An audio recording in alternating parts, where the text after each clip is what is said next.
And welcome back to the Get Lit podcast, a vlog slash podcast slash we're still trying to figure it out from Southern Lighting Solutions. My name is McHugh David, co-founder. I'm here with Tarek Halimedine, my fellow co-founder. How are you today, sir? Doing well. How are you? Good. We're in this weird week in between Christmas and New Year's. Not really sure what to do with our time, so what the Nope. hell? Let's do a podcast. Let's do a podcast. Don't tell that to my wife.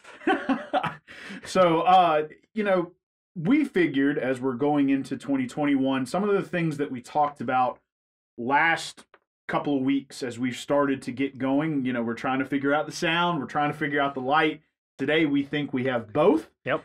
Now we just got to do the camera angle. I think we got a good one on that too. But wanted to start over kind of a back to basics sort of approach on LED because we've talked to some contractors, we've talked to some engineers, we've talked to some vendors. Everybody's kind of like, give us a little more. Tell us a little bit more. Right. I mean, that it hasn't hindered us work-wise, but it's,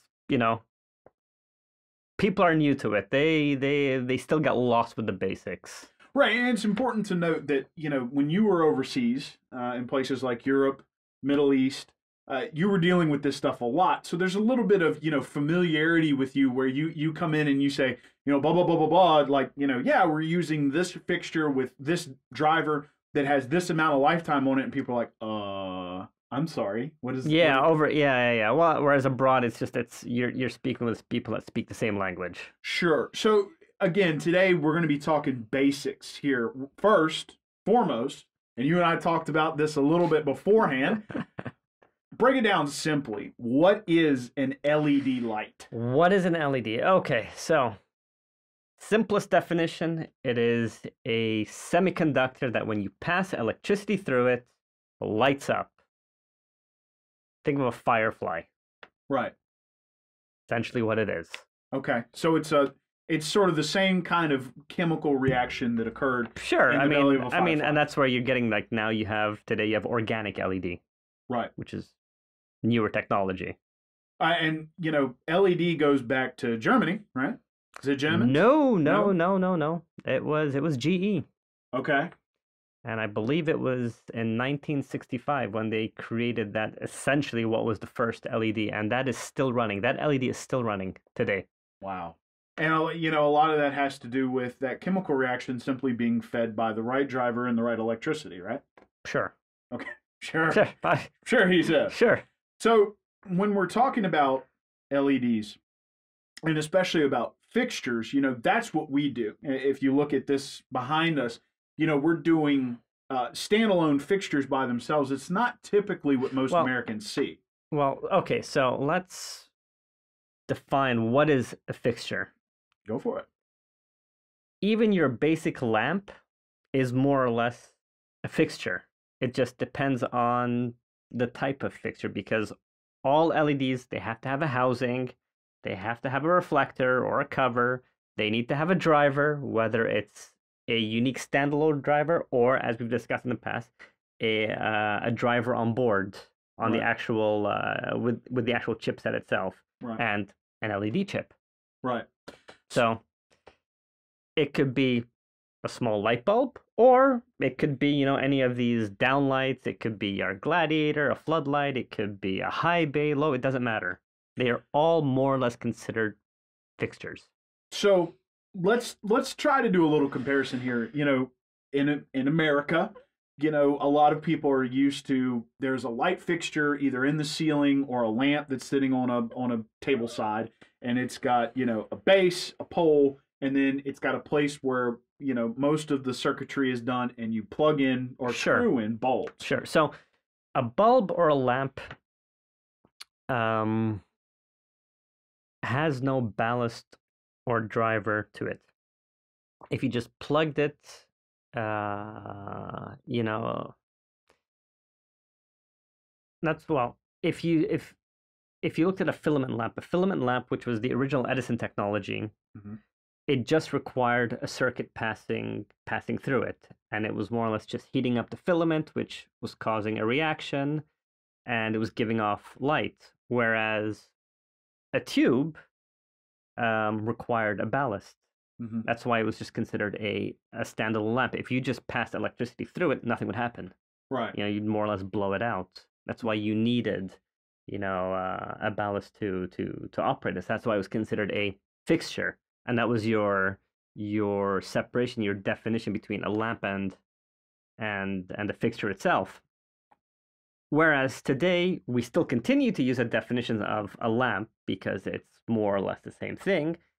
However, technically it should be considered a fixture because it incorporates all the various properties. It's not direct. Right. So basically, when you're saying a fixture, you're saying it's kind of all in. Correct. So with what I guess you can say Americans are used to, at least in their homes, when compared to an LED, you have a whole fixture which has the base, the stem, and all the electronics where you plug in a bulb. Sure.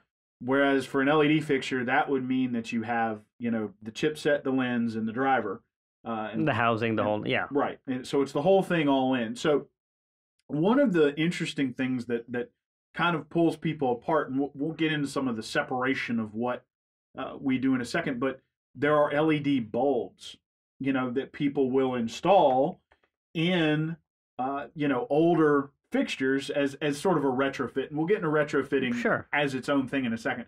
But those bulbs are technically fixtures. Right. Because they have, if you ever look at an LED bulb, it has the casing, and then there's a little acrylic piece, and that's where the driver is. Sure, at the back end, correct. Right, and it screws in. Now, when you're talking about bulbs, a lot of people will say, well, I want LED, I want energy efficiency, which is one of the things that LED provides. It also provides a higher Kelvin or higher temperature rating, so you can get more daylight, Sure. so to speak. Well, it allows you to fluctuate between color temperatures, correct. So, and what you mean by that is okay, a higher color temperature might be daylight, but you can also dim it. So let's take a step back. When we say higher color temperature, it's basically the difference between walking into a restaurant, which has a very dim yellow, orangey, amber type color, or a hospital, which is right as white as can be. Right. Because they got to be able to see. Correct. So, interesting thing about LED bulbs is that they're going to give you sort of a temporary solution to LED, but they're not necessarily as efficient as you'd think. And they're probably not going to last as long as, say, a full fixture would that's all LED based. For the most part, that is true. Technology has come to a point, though, where bulbs, depending how you use them, are going to last a certain amount of time. They can go for a long amount of time. It just doesn't always mean it's the best solution. Right. Now, if you're trying to do small, simple changes, if you have, like you said, a standing bed lamp and whatnot, change the bulb. It's not really going to have an effect on your electrical bill. But if you're changing your entire house, that's where you start seeing efficiency changes. And sure, on the front end, if you're switching from an incandescent filament lamp, which is 100 watt, or a compact fluorescent lamp, which is 26 watts, down to a 5 watt, 9 watt LED lamp, yes, you're going to have savings, especially from the filament to the LED.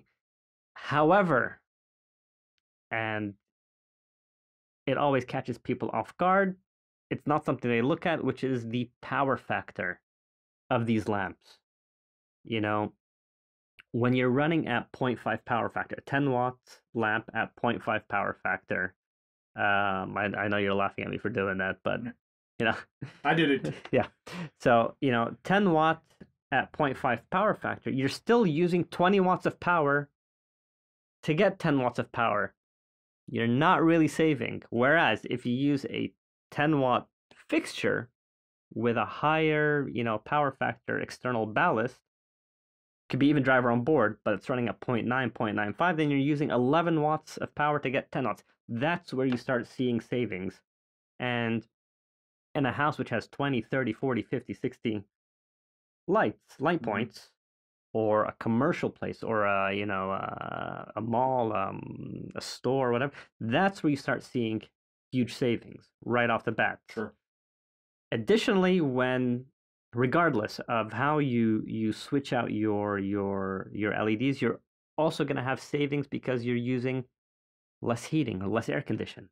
because your traditional bulbs give off a lot of heat, whereas LEDs do not. Right.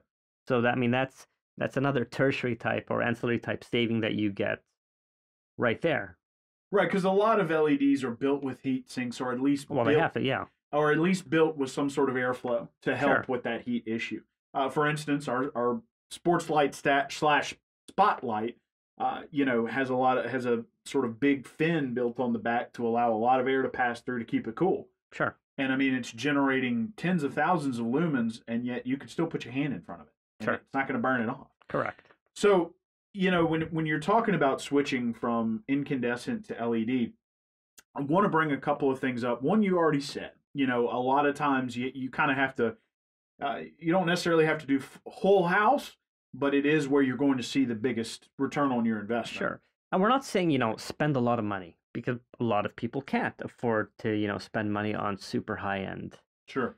fixtures. You want something moderate, but at the same time, you don't want to go for the cheapest, because when it burns, and it will burn, we've heard complaints from people saying, well, I went and I bought, this 10-pack for $8, $5, whatever, and I install them, and it says on the box, 30,000 hours or whatever, and then within a month they're burnt out, and you go back and buy some more. Well, you're not saving, because you're not taking into account your time to go buy new lamps. You're not talking about the cost of replacing the new lamps. You're not talking about, well, I can't do it, I need someone to come out and change it for me. Right. So, I mean, people don't see those initial costs, which is why, yes, I agree, price is always, people are price sensitive, but there's always a balance that you got to see there, that you have to take into account. And thinking about that balance, some people like to consider first the idea of retrofitting. Sure. So, especially in a commercial and industrial space. So, walk us through first what retrofitting is. Try to simplify it as best you can.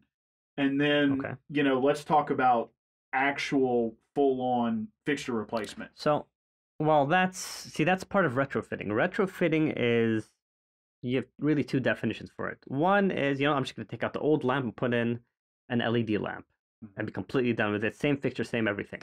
Right. Okay.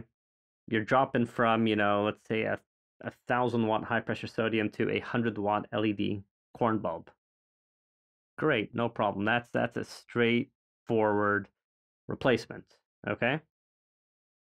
Your other retrofit is where you go and said, well, I want to change the entire fixture itself, because it's old, it's outdated, it's big, it's clunky, I don't want to use it, so I'm just going to take out the old fixture and put in a brand new one. That's still considered a retrofit, because you're switching from old technology to new technology. However, and this is the key, and we'll use high bays as an example. High pressure sodium metal halide lamps were always in fully enclosed fixtures. And that was done as a safety precaution in case the lamp burst or went out. And you didn't have glass falling on the employees or in the areas. On the equipment. On the equipment, sure. And by the way, high bays are typically, and we've talked about it in a workbench. If you'd like to look at those, we've also talked about it previously.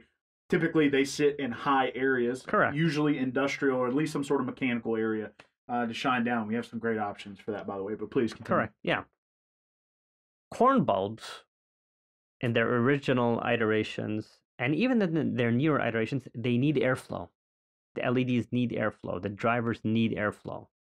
And when you put them in a completely enclosed solution with the glass in place, they're not going to last. Right. It's just, they may stay on, but their lumen output is going to diminish significantly and very quickly. And this is something we've seen over and over again, with various projects, various companies we've gone to, where they're dissuaded from going to LED. They're dissuaded, and they perceive it as being not good, or a bad product, because, well, I installed it, there was tons of light, and now, a month and a half later, I mean, it's as bad or almost equivalent to what they had done, what they had replaced initially. Sure. And in all cases, It was like, guys, for the corn lamps, for these retrofit lamps, if you're going to put them, you should have kept it open, allowed the air to circulate. It will last. Mm-hmm. The question is, where you're using it, are you allowed to keep it open? Does the state or local or federal or building code allow you to keep that open? If it does, do that. There are good options out there, great products, no problem. If it doesn't, change the entire fixture. Right. Because it doesn't make sense. It goes out, you bring the guy back in, he says, well, the light's still on. Yeah, but it's not giving me what I initially had. Not my problem. Right. Well, we're not going to pay for the telescopic boom or the man lift or cherry pickers. They're going to come out, send the guy up, and you end up paying more for the guy to come fix it and change that bulb, only to end up in the same problem over and over and over. So in this case, change the fixture. Right. So there are different options for different, situations, I guess you can say. But you talked about it, one of the things that we kind of not necessarily push for, but is something that we specialize in, is the fixtures and replacing those fixtures with things that are going to give you, because you have a lot of experience replacing these things, having been in these situations. So, like the differences. And so let's start talking about these things. Some chipsets are going to be different. Some drivers are going to be different. Correct. Some fixtures are going to be different. Correct. And a lot of that comes down to how long they'll be turned on. Sure. Which is going to tell you how many hours you can guarantee it for or warranty it for, and what kind of driver you're using with it. So first, let's start with, and we have a workbench on this where we talk about drivers and chipsets. Yeah. But want to touch on that quickly. Okay. That the driver and the chipset are important, but also want to let folks know that we're working through this because we want people to know that we want you to have the information, and we want you to know that it's not untouchable, it's not insurmountable, and it doesn't have to be expensive. So absolutely. I mean, like I said, we've worked with people, with companies, with private residences that, I'm saying, listen, we only have a certain budget. And it's like, great, there are these products on the market, at Home Depot, at Walmart, wherever, that will suit your needs. Mm-hmm. But go with this specific product for this specific reason. And you want to highlight those points. So that's not to say that we don't want to sell our own, manufactured product, assembled products that we bring in, but we're going to be agnostic and give good advice where good advice is due. Right. But like you said, if we're talking about industry where you have light which has to be on 24/7, let's say like an airport. No, that's a very specific driver type, chipset from companies you can count on one, maybe two hands. That's it. Right. Because they're designed to work for those functions. You wouldn't use the same set, let's say, in a private residence. You would use the same sets in a museum. Not because the museum's on 24/7, but because you want to keep that high quality lighting for an extended period of time, which is why lifetime is so important. When we say lifetime 100,000 hours, it means, sometimes you'll see on the back of a card and you'll see L70 or L80, 10,000, 20,000, 50,000, 100,000 hours. What that means is the rating of the entire lamp fixture will allow you to operate 100,000 hours. After that 100,000 hours or 50,000 hours, you will only lose 20% of the original light output. Right. But again, it's got to be the right setting, and they'll be very candid with their wording about how they do it. So you take a corn bulb that says 50,000 hours, great. You stick it in a closed high bay where there's no ventilation, and you hit that threshold of overheating because it overheats. You hit that threshold of the lumen output in 1,000 hours, not in 50. Right. Because it's not designed to be in a fully enclosed setting. And it's important to deal with folks. And a little bit of a plug here, but we offer cost-effective lighting solutions. I just pointed at the banner. If you're listening to this, I pointed to the banner in the back. But it's important to deal with somebody. We're going to give you the best advice we can for the situation we have, but we understand that when you're using these fixtures, there are certain situations where they're going to shine, and pardon the pun, but there are also certain situations where you're basically going to be throwing good money at bad. Absolutely. And let me ask you, why is it, in your own words, important for customers to have this knowledge going into, say, either retrofitting or completely renovating their light system, whether it be in their home, their office, or some sort of industrial area? Well, because it makes all the difference. A good example is schools with children. Schools which have light which is in the 4,000 Kelvin range, okay, with solid output, you find children, or even teachers, same thing with workers' offices, they output better, they work better, they produce better. They're more focused. You take anyone, doesn't matter, and you put them in a warm room with very dimmed lights, or even relatively bright but a lower color temperature. That more orange, warm amber. It's like sunset. It automatically messes with your brain and triggers. Oh, I'm just gonna relax. I want to go to sleep. Right. It really muddles that, so to speak, and that's why it's so important. And the decision to, well, what should I use where? The same premise as buying a car or buying a baby seat. You look at the pros and cons. You've got a $250,000 Rolls Royce, and you've got a $20,000 Kia. Which one is better? Obviously people will say, well, the Rolls Royce. At the end of the day, it's a box with 4 wheels that takes you from point A to point B and back. Right. But there's a lot more that goes into that Rolls Royce. Sure. Then it doesn't mean either one is, from a functional point of view, better. Right.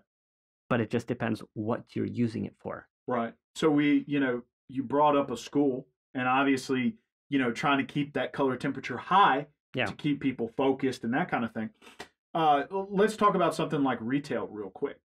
Having that great light on products in your store tends to pull out a little bit more of that emotional buy cycle. That is true. So a good example of this, we're going to compare 2 completely different product segments. We're going to compare, someone like a Target or Walmart, which is your generic big box type place. They're going to go for a brighter light.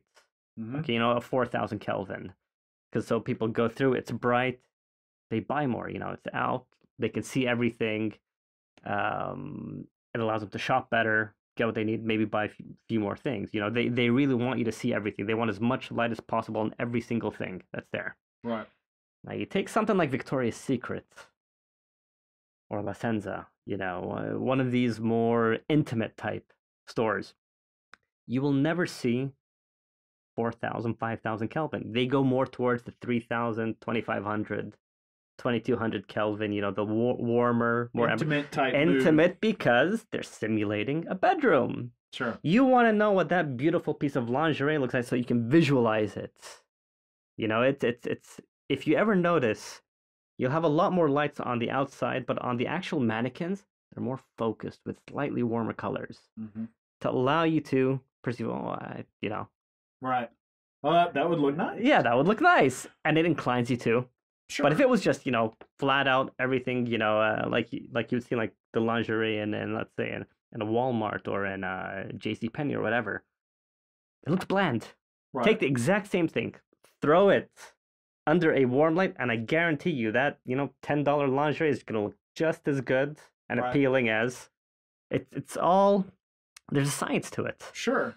And we do light design as well. Yep. We participate a little bit in the science side. Some of the bigger projects, we have a partner that we use. I mean, we have a partner. We do all of it, a lot of it in-house. Sure. And that's important. Sure. But that's, I guess that's one of the things that we're going to have to talk about again. Right. And go, because I know we lost people and they liked it and we're getting a lot of feedback, but it's something we're going to have to. It talked several times about. That was actually not the last episode we did, because we got the sound right in that one, but not the light. It's where we had the light was good, but the sound wasn't so great. we're going to try maybe to do that one again, but be a little slower with it, Sure. more emphatic. One last sort of idea here. You know, you talked about high pressure sodiums and sort of we do have a high bay option, but you know, having good light, obviously in a work area or a warehouse area, is always going to be great for security purposes as well as working area purposes. You know, There is such thing as too much light. okay, There is such thing because you don't want to have so much light over a work area that it just, glares you out completely. right, You know, that's why, I mean, you won't really see it, but when we look at studies, when we look at projects that have been done, and we go back to the contractor and say, guys, I think this is a bit too much because we simulated it. You have too much light on the working plane. And by working plane, we mean where you're actually sitting visual and what you are working on. Mm-hmm. Sure, you want to know how much light you have on the floor, but in an office setting or a school setting, that doesn't really matter. I want to know how much light is on my actual desk. Sure. That's what counts to me. That's what's more important. Because if I have 100 lux on the ground, but I have 500 lux on my desk, I've got a problem. Right. It's too bright. Right. As an example, I mean, there are standards, there are codes for all of that, but that's just as a, straight up example. Sure. So, you know, the interesting thing there is to understand that we don't want to just show up and start throwing in, 6,000 to 8,000 Kelvin lights in your area if it doesn't work. Sure. Yeah. And that's part of what we do is we want to analyze your light situation and provide you with the best solution. Haha, I said it. Yeah. For the situation that you face. And we also want to let people know that, we're looking at your budget too. In fact, we thrive on budgets. Well, absolutely. I mean, how can you find the best solution if you don't know what budget they have to work with? Sure. I mean, and it's one of those things that, no contractor or developer wants to ever give you what their budget is, or if they give you a budget, it is not a realistic budget. Sure. But we found with the companies that we've been most successful with that there's, a good symbiotic relationship. And that goes back to what we've discussed in previous episodes, that in many situations we will be brand agnostic because obviously we can't provide everything, but we've worked long enough with good international companies, whether they're, European, Asian, American, there will be a solution out there. Right. If we can provide it, great.